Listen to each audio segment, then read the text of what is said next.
All right, I am pleased to introduce you to Andrew Thorp King, who is the author of Failure Rules. Yeah, woo! You guys are going to love this topic. I know as entrepreneurs, we all have failure, and it's a matter of how we're going to go about understanding it that helps us move forward. So, welcome to the show, Andrew. I'm so happy to have you on. Thanks for having me. Glad to be here. Yeah, absolutely. So, when did you publish your book? This came out end of 2022, September 2022. So it's been, three-ish years now, going on four, I suppose.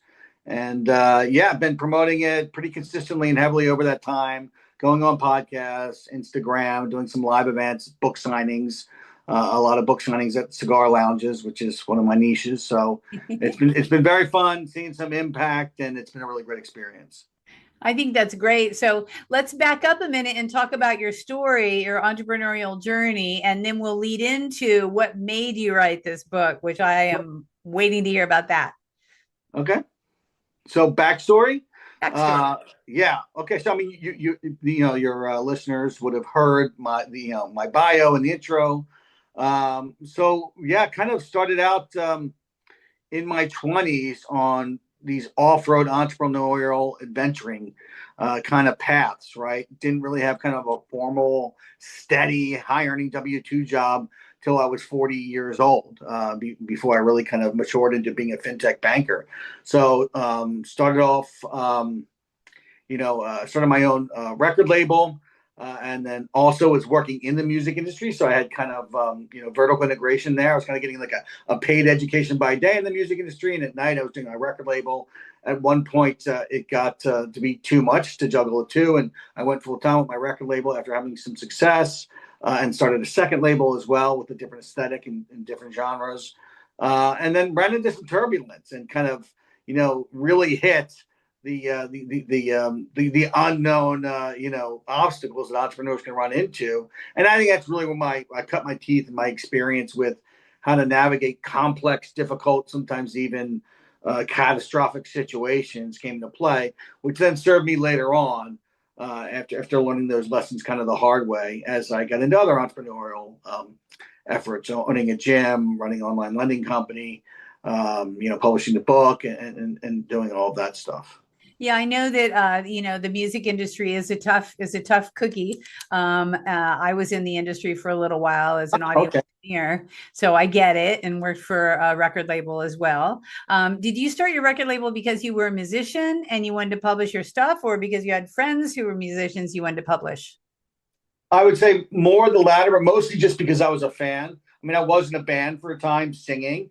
I wouldn't call myself a musician. Being in a hardcore punk band and being a singer, that's not really being a musician. You're a front man, you're a performer, you're a messenger at that point. You know what I mean? Uh-huh. But I just had a real passion for that type of music. It had really buoyed me, given me a lot of strength during hard times and transitions in my life. So to me, I thought it was a really, really valuable art form. I think at the time I just got done doing a professional bodybuilding show, and I was working in a steel plant, graduated college with an English degree, was trying to find my way. And I started writing for a music magazine, which didn't pay any money, and I loved writing. Right. And then I just thought, well, you know what? I knew a friend that was running a record label, so I shadowed him, learned a little bit about it, and decided to just go out on a limb and uh, charge my credit cards to sign my first band. And just started going on the ride. And now today I've released over 100 releases, and have a pretty good catalog. So yeah, that was really it. It was really the idea of like how to monetize this hobby and this passion and marry money and meaning, which has been Mhm. really a thread and a theme and a challenge and a struggle throughout my life, because it always seems like trying to find that balance is difficult. You're either making money but you have no meaning, or you have a lot of meaning but you have no money. And to have something where maybe it's not 50% balance, but at least the right amount in each bucket to keep you going, that's always been a challenge. And for me, I found that over time I have to have multiple pursuits and kind of a complex way of viewing my work life to accomplish that. Yeah, I think that's such an entrepreneurial journey. If you have time, you don't have money. If you have money, you don't have time. That's typically the way that it kind of rotates. And Yeah, the yeah. idea is, how do you have time and money at the same time? And so for you, it sounds like it was diversification. So what was your next step? Do you still have, well, first off, do you still have your record labels? I do. Yeah. I haven't released a record since 2018. Okay. So it's all, passive income at this point. And I would say maybe 15% of the catalog drives over 80% of the revenue, the old 80-20 rule kind of thing, Yeah. around that. Yeah. But I'm still in touch with that scene, and some of my artists are still touring and they'll need product for the road.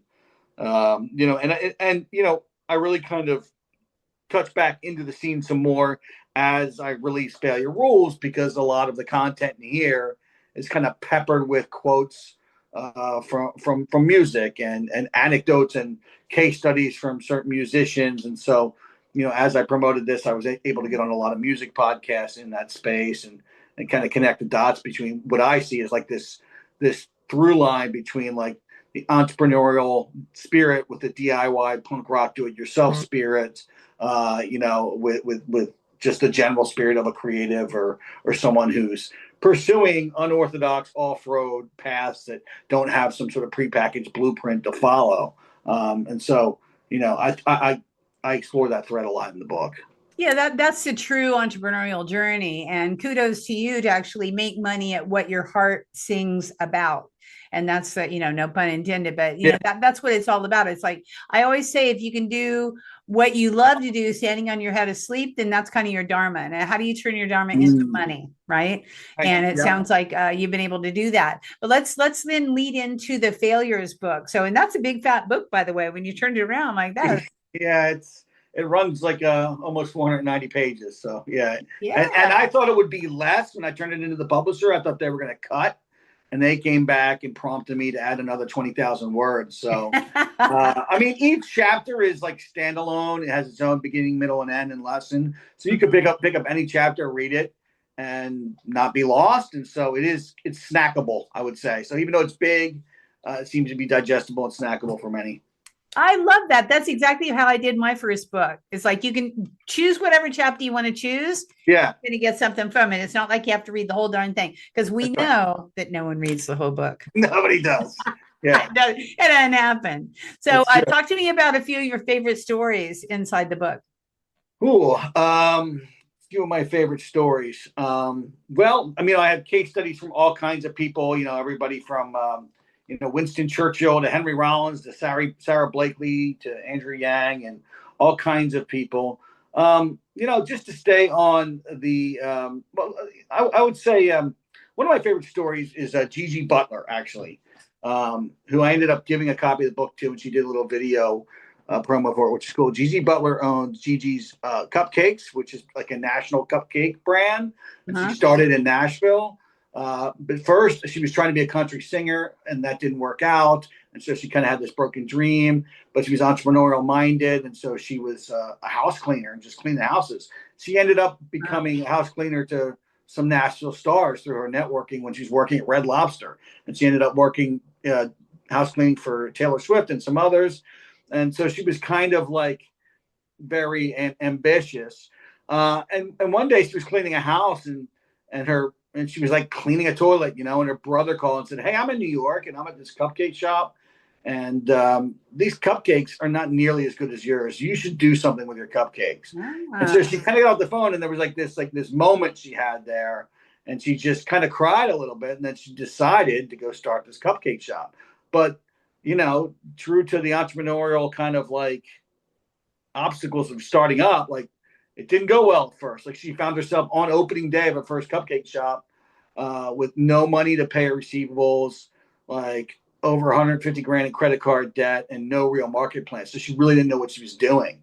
Mm-hmm. But she found a way to get through that. She went back cleaning part-time and did that. Like she had to navigate through all of that and really, for the love of, find a way to make it work. And then eventually, now it's a huge franchise and she's doing super well and all that, and it's pretty well known and has a book out and all that. So like to me that resonated because it was somewhat analogous to my journey, right? Like I just was following it was ready, fire, aim, which I read about in the book, which seems to be reckless and stupid. And should you do a business plan and analysis and all that? And yeah, you absolutely should. Like Peter Thiel says, even a bad plan is better than no plan. But Mike Tyson also says it's great to have a plan until you get punched in the face. So you have to have a plan, but you got to know you're also going to get punched in the face. So plan for having a plan, but iterating when that punch comes, So she, just it was like that for me. Like I maxed out my credit cards and had a plan, but then it didn't work, and then I had to iterate, and then I had to change, and over time for so long. And I think that's really it. Like you're not going to know it all at first, and you're not going to know it all before you start, and you're not going to have any guarantee. And you have to accept the fact that even if you ultimately succeed, there's going to be failures and hardship and doubts along the way, and you got to mentally prepare for that. And that's what this book does. It teaches you, it gives you solid lessons, ideas, and mindset guidance on how to, prepare for, metabolize, and optimize failures so you can properly reinvent and pivot along the way. Yeah, I think that's where it's all about is, thank goodness we don't know everything that's going to hit us. And thank goodness that we don't know the way it's going to go, or we might not even do it. Yes. So that's so true. It's so true. Yeah. It's like so many things in life, right? I mean, that's with having kids, exactly. Getting married, it's doing all kinds of things, like we always would do nothing. We'd be paralyzed entirely because almost every meaningful endeavor is going to have a certain amount of risk and is going to have some hardships that we wish never would happen, right? So yeah, absolutely. So of all the hardships that you've overcome and been traumatized over and moved past, what's the one that really sticks with you? What was your low point, and how did you personally climb your way out of it? Yeah, so there was a period around end of 2013 where I had just gone through a pretty difficult business divorce that totally restructured my financial life. And so I was grappling with how to do that. And at the same time, I was split with my first wife and had a marital divorce. So I went from, all of a sudden, so I had no home to go to by night, no office to go to by day. I was living in a hotel room. It was a very big change on two fronts, work and home all at once, these twin kind of failure events. And so I really kind of just embraced reinvention, revved up my idea machine, and kind of reorganized my portfolio of pursuits. And so like in that empty failure space, I ended up beginning the manuscript of Failure Rules. I finished my first spy novel. I started a lead generation company to the online lending space, which ended up doing pretty well. I refashioned my resume in such a way to actually get my first corporate job in fintech, which I'm still now about to enter my 13th year. And so, and I also resurrected my record labels and released 4 or 5 records and secured capital to do that. So like things seem to be falling apart, but that just gave me the space to reinvent and think about things differently and birth new things. It was like 5 things with different levels of success over different time periods. But like, that's kind of one of the big ideas of the book is like, use that empty space to really dig deep, decouple your identity from your failures, and find ways to reinvent with the adjacent possibles in your life, and don't look at it as just things are falling apart or things didn't work out, because you never know the windy road of kind of blessing and mystery that can come out of that. And space is a gift. I mean, my original consultancy is add space to your life, because I know that if you have space, you can thrive. I only became a professional organizer because I had the space and time of a year off to reinvent myself. Exactly. That's right. That's why we're talking right now here today, because I want people to know that space is good. Exactly right. All around you, nothing. That's a good thing sometimes. It really is. The universe responds. Yeah, when you need to reinvent, you need a bunch of openness. That's right.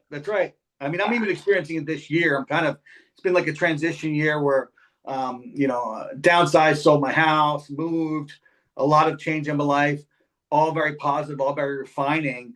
And I've kind of taken some time off from more intensely promoting Failure Rules. And I'm thinking about what the next phase is going to be. And I've had a lot of empty time, which I'm not used to. And it seems like lack of progress. But then I realized, oh, yeah, look at all the notes I wrote for the next book. And I have the outline that was done.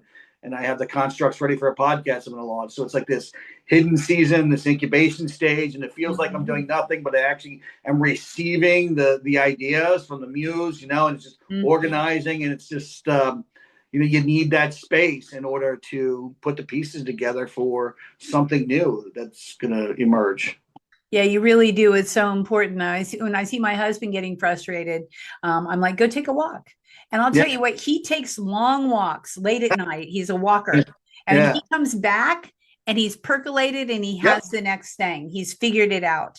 So we all have different ways to create space in our life. And, for it's walking or it's just moving too, moving. going Yeah, into a new house and a new place and getting rid of some stuff. It just opens it up for the brain kicks in, and then your brain has room to percolate, as you said. I think it's yep. very important. Yeah, it's funny you said that. I mean, the moving for me, I think it's a real symbolic thing too, right? I think like when you're going from season to season in your life, like certain seasons when they're actually in parallel with the physical move, there's something about that that I think kind of releases elasticity in your spirit and your brain to Mhm. be like, oh yeah, it's okay to change kind of everything if I want now. I'm entering a new design phase of my life for this next chapter. And Mhm. to me, they've always kind of gone hand in hand. Yeah, as a professional organizer, I love when people call me and tell me that they're in transition of some sort. I'm like, perfect. This is the perfect time to Yeah. shift and change because you're already changing. So the momentum's kind of there. That's right. It's Yeah. just a matter of harnessing the momentum and pointing it in the direction, which way you want to sail. Do you want to tack or jibe or whatever it is that you want to do? Yeah. So, yeah, that's important. I love the message of your book. So, this past year has been like celebrating my successes because for a long time, I'm just like this steamroller, right? I do all this Mhm. stuff and then I Yeah. don't stop to pause. How do you celebrate your successes? How do I celebrate my successes? I mean, well, Successes. yeah, that came out bad. Maybe that's one way I might celebrate it with my girlfriend. Yeah. But you know what? One of the things in my life, like I'm not really big into like lots of toys. Like I have a nice car, but I really don't even care about it. Like I like it, but it's not a big deal to me. Like I don't even know much about it. I like it. But for me, like my big thing is my hot tub. I love hanging out in my hot tub at night, smoking a cigar, and getting the fresh air. I have a TV set out there, and it's where I relax. And when my girlfriend comes over, we hang out in there and we'll drink cocktails in the middle of the day on a Sunday. And so, like, that's one of the ways I celebrate and just hanging out with a lot of my friends, you Yeah, know. yeah. Yeah, So social stuff, and I would say that's it. Nothing too crazy. yeah. I just do Sunday fun days. It's fun stuff. There It's you the go. same thing, Yeah, hanging out, either doing a bunch of nothing or do a bunch of nothing at a certain location with yeah. friends. That's totally cool. Where are you located? I'm in the Philadelphia suburbs. Oh, Yeah, okay. Okay, yeah, got it. yeah. Philly. Yes, yeah. Okay, so I know that you're artistic creative, so I have to ask this. What's your favorite organizing hack, or what do you fall back on to keep your life orderly? Is there anything in specifically that you use that really works for you? I don't know about specific, but just generally, I'm always looking for ways to magnify my impact and my wealth through leveraging tech, leveraging capital, engineering wealth, and leveraging. Uh, yeah, I mean, just those things. So I'm always looking for ways to outsource things that I don't want to do so I can do the things I really want to do and have more going on in my life. So, I remember when I had my lead generation company, I had a liaison to deal with my data partners. I had a portal, for the software. And I remember like could work a day job and I had to kind of automate it to make money without doing much. Or my record labels, it's partners and portals. I got my distribution company, I got the publicist. Right. And so it seems like I'm really, really busy with all the things I have my hands on because the way I set it up, I'm actually not as busy as it sounds when I describe all the things I'm involved in. Systems. You set up systems Systems, to that's be right. Yeah. delegated so That that actually it was the can word I was run. looking for. Leveraging tech, capital, and systems, but it wasn't coming to mind. So, Yeah, yeah, yeah. And you created systems so that it kind of does it for you. yeah. Yeah. Yeah, yeah, I get it. That's something that I teach a lot is, set up systems to support your dreams.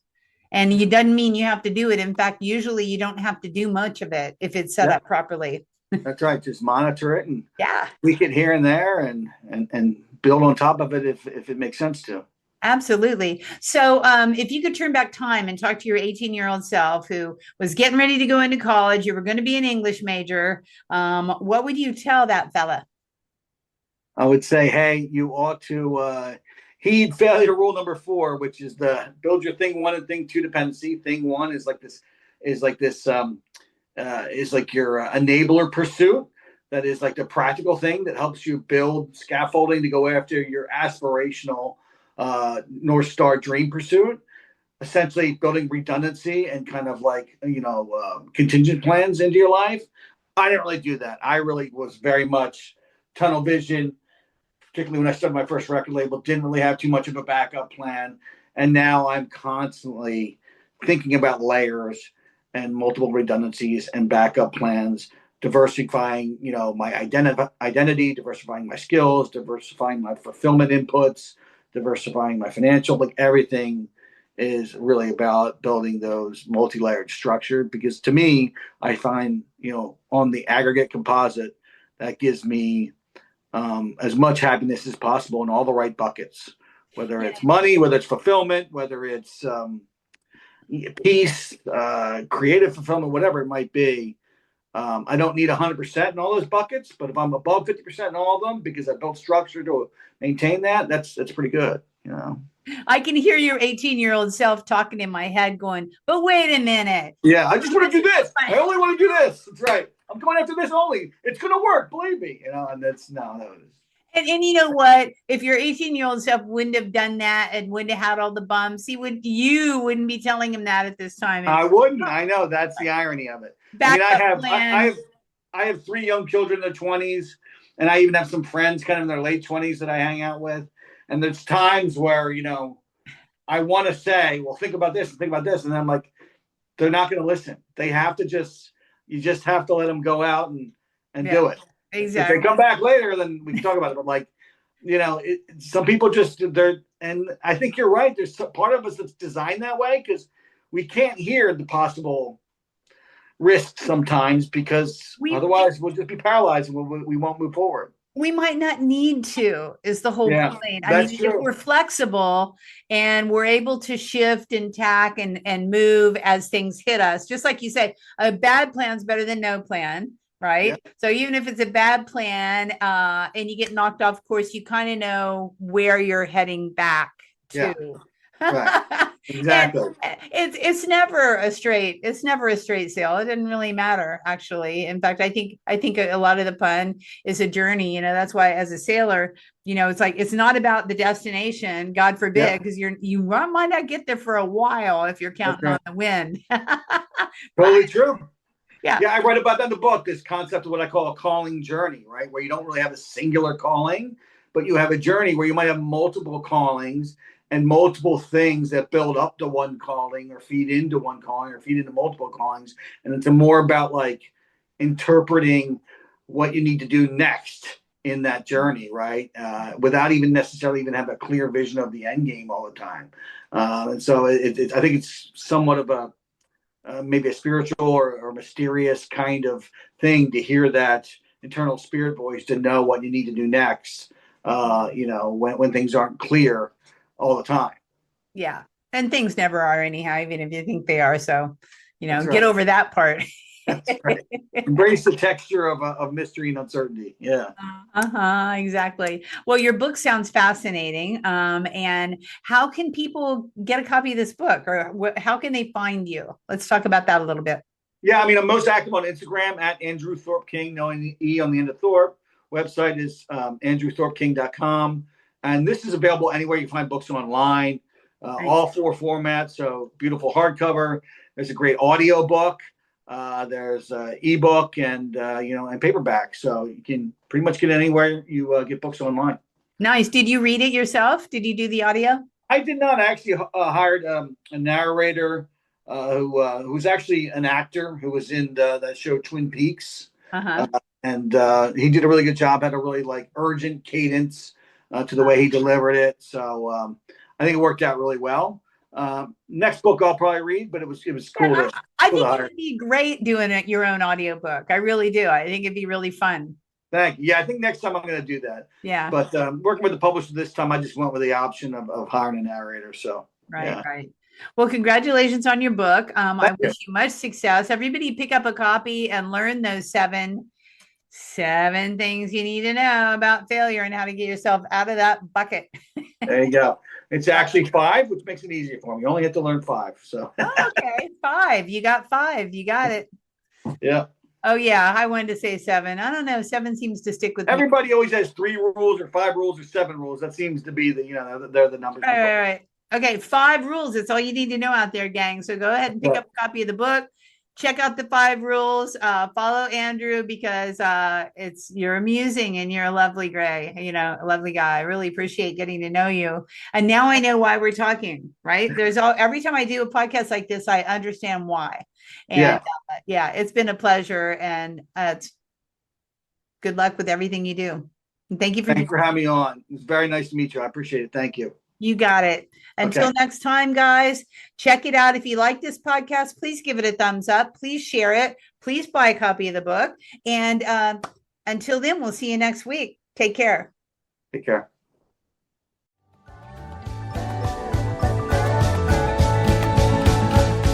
Hey, thanks for listening to this podcast. I hope you enjoyed this episode. And if you want to hear more, feel free to subscribe on the platform of your choice. Also, if you feel so inclined, I would truly appreciate a good rating from you to me. Have a stellar day.